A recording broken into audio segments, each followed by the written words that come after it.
Now to the economy, some good news for consumers. Inflation has cooled to its lowest level since 2021. April's inflation rate beat expectations, slowing to 2.3%.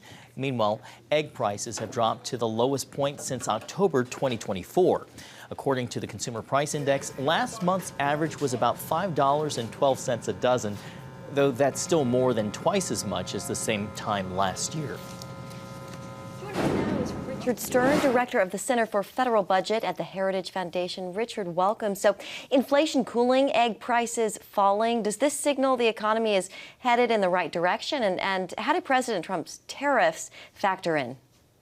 Oh, absolutely. This is all in the right direction. Thank you for having me on about it. Look, this is the next month yet in a row since Trump's taken office where prices are coming down. We have to remember that we struggled under 4 years of rising prices under Biden because of reckless government spending and reckless money printing at the Fed. So Trump has put pressure on the Fed to stop printing money. And of course, we've seen a cuts to government spending because of DOGE and other things. And those are what's reducing those price pressures. But also deregulation, especially on energy, is allowing energy prices to come down. Of course, energy is such a bedrock in absolutely everything. Now, I'll be the first to admit that if tariffs stay permanently, those will rise prices. But at the same time, Trump is using those tariffs as temporary negotiating tools. And so we probably won't see price increases as long as he resolves those negotiations quickly. You talked about some of the positivity.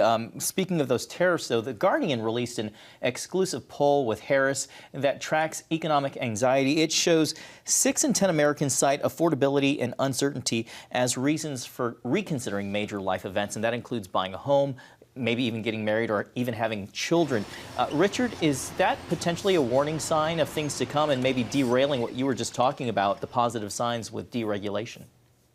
Definitely. But you know what I will say is that's really a decades-long thing. Look, if you go back and look at data comparing average incomes to average home prices over the last 40, 50 years, what you'll see is homes have become increasingly more expensive. In fact, just in the last few years since COVID and the inflation under Biden, it now costs 3 times as much to pay for the mortgage, the first year's mortgage on a brand new home.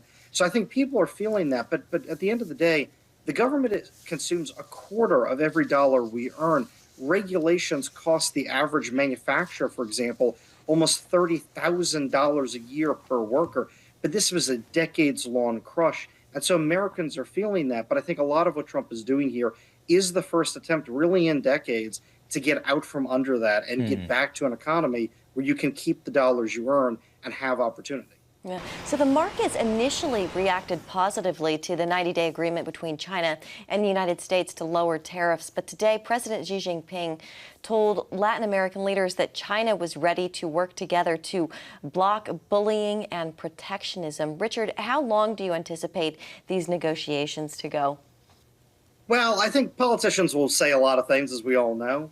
But, look, I think the fact that just, 2 days ago, we were at 145% and 125 at tariffs, and now we're at 30 and 10 from both the U.S. and China, shows you that they're already, I think, pretty close to getting rid of the tariffs.